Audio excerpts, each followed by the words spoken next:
Stephen Colbert, Seth Meyers, and Samantha Bee, addressed the international standoff between Donald Trump and Kim Jung-un. Late-night hosts on Wednesday discussed President Trump's handling of the North Korean threat and a new book by Joshua Green on Steve Bannon's rise to power. "It is great to be here tonight," began Stephen Colbert.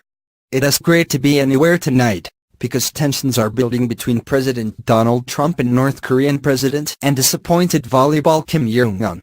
If you've been living under a rock for the past couple of days, I hope it has lined with lead, because this past weekend the UN imposed harsh sanctions on North Korea to try to get them to curb their nuclear program," the host explained. North Korea responded by threatening revenge on the US, so renowned deal artist Donald Trump saw the threat of apocalypse and raised them one armageddon. Colbert then showed the now infamous clip of the president threatening North Korea with fire and fury, the likes of which the world has never seen before. "Oh, we've seen it before," Colbert shot back. "You know what else we've seen? You using that phrase."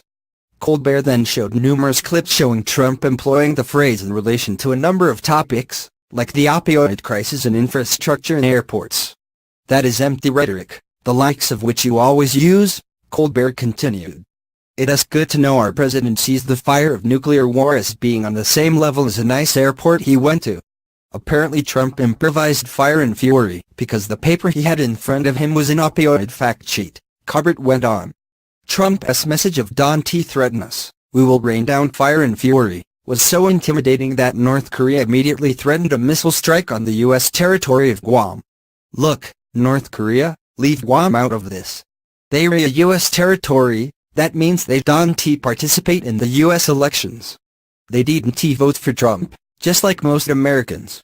Seth Meyers of NBC also addressed simmering tensions with the North Korean government, exacerbated by the president's cavalier usage of his Twitter feed. "The international community is struggling to contain the rapidly escalating threats of North Korea's nuclear program," he began. "And one big obstacle they're facing is the fact that no one takes the President of the United States seriously. It is an extremely tense, delicate situation that requires calm diplomacy and sober deliberation," Meyers continued. "Unfortunately, we elected a human bullhorn with a corn syrup addiction. When you respond to North Korea, you are not supposed to sound like North Korea," Meyers said, making reference to Trump's fire and fury statement and its resemblance to Kim's frequent use of fear-mongering rhetoric. "Obama didn't respond to Putin's hacking by riding shirtless on horseback, even though everyone would love that." Meyers continued, "This morning Trump seemed to double down on his remarks in a series of ominous tweets about the U.S. nuclear arsenal. And it wasn't just that the content was ominous, but the way he posted them. Trump's first tweet suggested the U.S. nuclear arsenal was stronger and more powerful than ever before.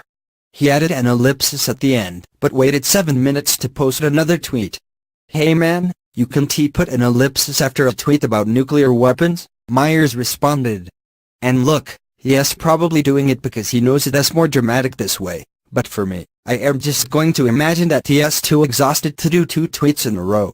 Trump is talking tough on North Korea, but if this week has shown anything, it is that we have a president who is temperamentally unfit to deal with a situation like this."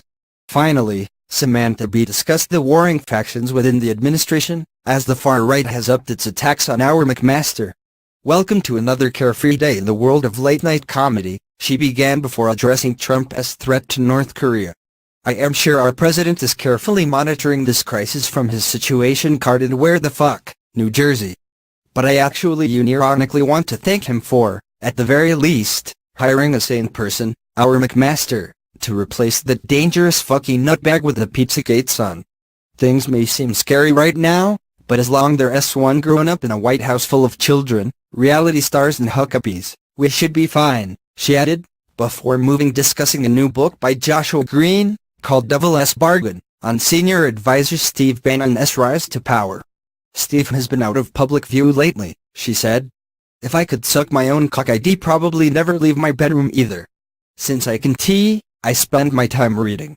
Devil's Bargain traces Steve Bannon's rise from working-class kid to powerful hand of the king with tiny hands, she started. "This is the true story of how Steve Bannon brought the alt-right into our world like a reverse Buffy standing at the helmet saying, 'Come on in, demons.'" Bee continued, "It was 2005, 6 years before he ever met Trump, and Steve Bannon joined a gold framing company that employed warehouses full of Chinese workers to win prizes in World of Warcraft and then sell them back to real players for real money. Gamer message boards revealed enough butthurt penis goblins to catch Steve's gimlet eye. Be equipped. A few years later, Steve took over Breitbart after its founder was murdered by Hillary Clinton. Died of natural causes. He set about turbocharging the website's white populist agenda and fuck everyone attitudes. Thanks to his Warcraft days dealing with elves, trolls, and goblins, Bannon was more than qualified to lead the Trump campaign team when Rebecca Mercer